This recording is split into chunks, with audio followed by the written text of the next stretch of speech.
Morning class. We will continue with our subject, hermeneutics. We are dealing with the Hebrew idioms or idioms. Okay, uh, we have seen the first two part. What is idioms? Then we have seen anthropomorphism and the key to the meaning of anthropomorphism.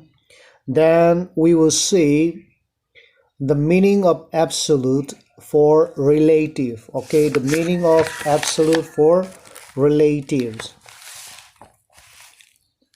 Now, absolute means free from relationships to other things. Relative means having relation or comparison. Now, listen carefully to this teaching, okay? You'll get confused or you may not get the meaning of what is absolute and what is relative.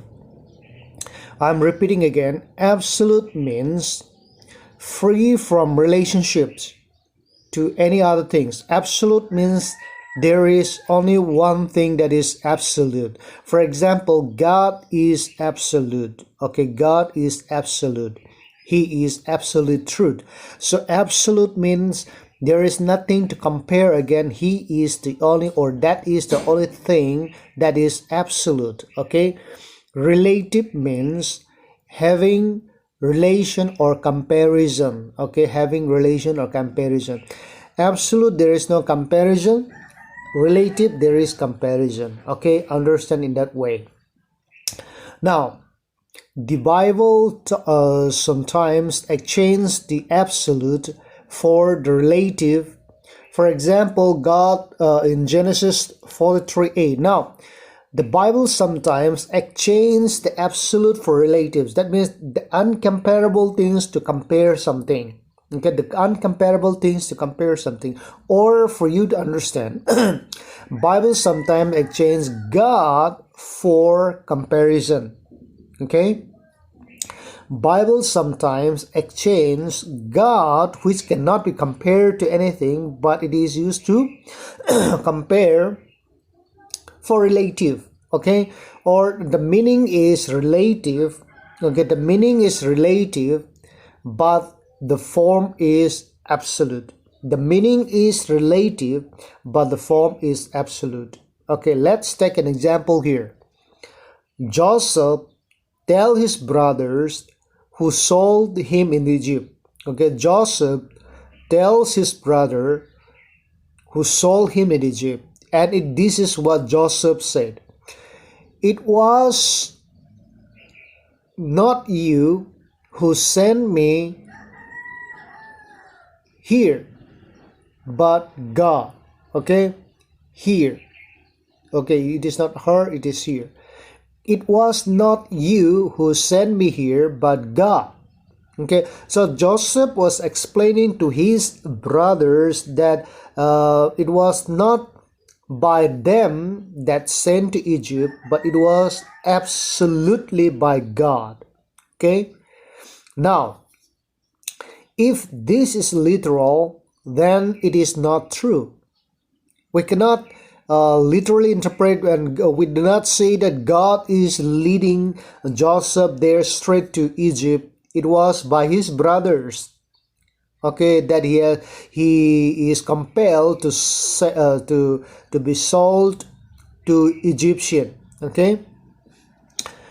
Now he admits in verse 5 that they sent him in Egypt. It was by his brothers.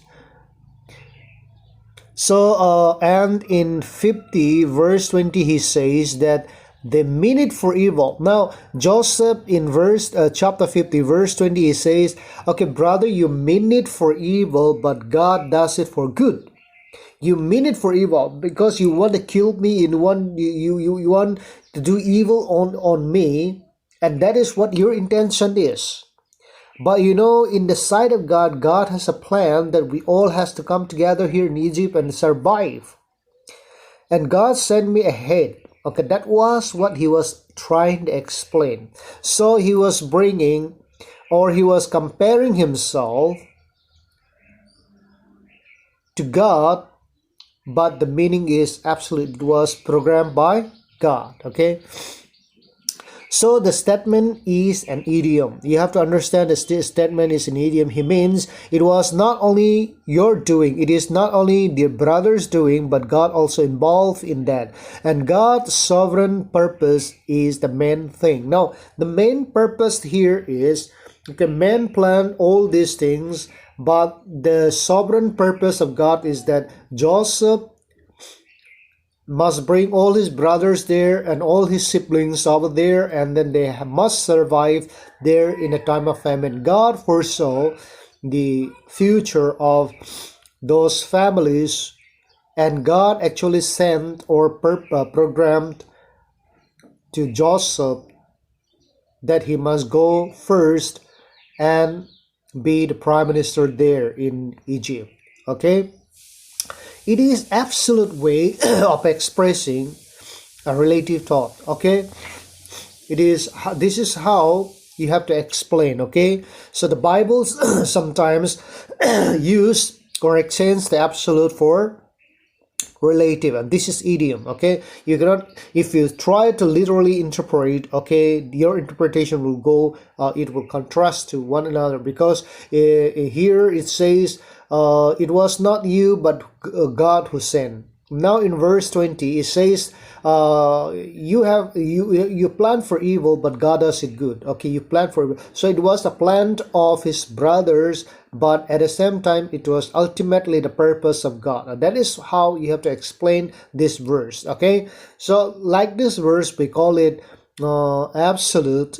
We exchange absolute for relatives. Okay, now number B, or the next one, the meaning of relative for absolute. Now this is quite opposite to the preceding one. Okay, this is quite opposite to the preceding one. Now this is opposite of the preceding one. Here the meaning is absolute, but the form is comparative. Now here God cannot be compared, but in order to lift God higher, God use comparison to show who God is, so to show that God is absolute. So to show that God is absolute, he is comparing, or it is bringing the meaning of relative for absolute. Okay, so the meaning of relative, by comparing, it shows that God is absolute, or God is the only one.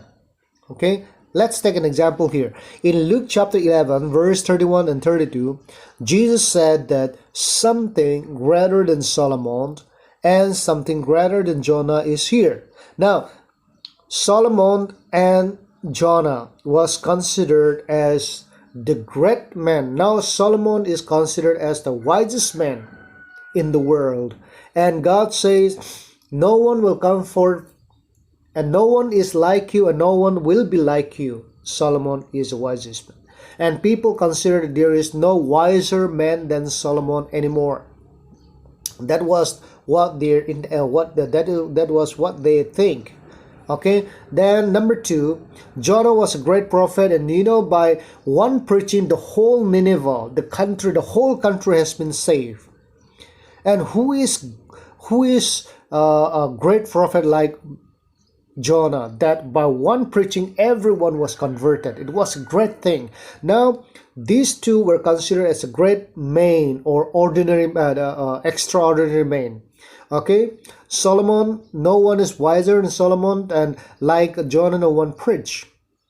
And Jesus said, now something greater than Solomon and something greater than Jonah is here. Now who or that is compared with Solomon or Jonah? It can be none than Christ, other than Christ himself. How much greater is he than now? Now, if that is the case, if Jesus is greater than Solomon, and if Jesus is greater than Jonah, that means there is no one like him. Okay, so it is compared to them. By comparing to them, it shows that Jesus Christ is absolute. Now, the Bible says there is no like Solomon, and there will be no like Solomon, any man born into this world. Any man born into this world. If Jesus is greater and wiser than Solomon, that means he is the creator of Solomon, or he is the source of all that wisdom. Okay, that is the meaning. Now, if Jonah could preach one sermon and convert the whole land, and if Jesus Christ is greater than that prophet, that means he is the source of that. He is the one who convicts the whole herd or the whole people. So, by comparing to those comparison to those human being, it makes him absolute. Okay, it makes him absolute. So, if he were only human, okay, there would be some reasonable comparison, but he is the Son of God.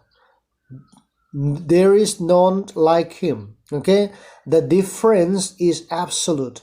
You see the difference between Solomon and Jesus Christ. The difference is absolute. Though it is expressed compared, though he compares, but the meaning is absolute. Okay, the meaning is absolute. Okay, so this is how the idiom is used in the Bible. Okay, I know for sure it is hard for you to understand what I am teaching you right now. So you, if possible, you try to replay back and then listen to what I teach now, or you can go to your notes and see the meaning of it. Okay, try to understand the meaning of it. The language is very simple. Okay, you can go through it. Okay, now several idioms covered in the expression of the sun or the this is not that hard. Now we will just go through it. Okay, this is not so hard. Okay, several idioms covered in the expression of the son or a daughter. Now you have see so many sons and daughters in the Bible, and that is not biologically true. Okay, so they are all idioms. Okay, a son is a real descendant, but a later generation, that is a grandson or someone even farther removed. The Hebrews use of the verb begat in a similar way. It could refer to an actual son or to someone later in line. Okay, Matthew 1:8 says that Joram begat Uzziah, but in Chronicle 3:11-12 shows that 3 generations are omitted between the 2 names. Now, when you compare to Chronicle 3:11-12 and Matthew chapter 1 verse 8, now you see that Joram begat Uzziah. Okay, in Matthew chapter 1 verse 8, Joram begat Uzziah, but when you go to Chronicles, you see Joram begat Ahaziah.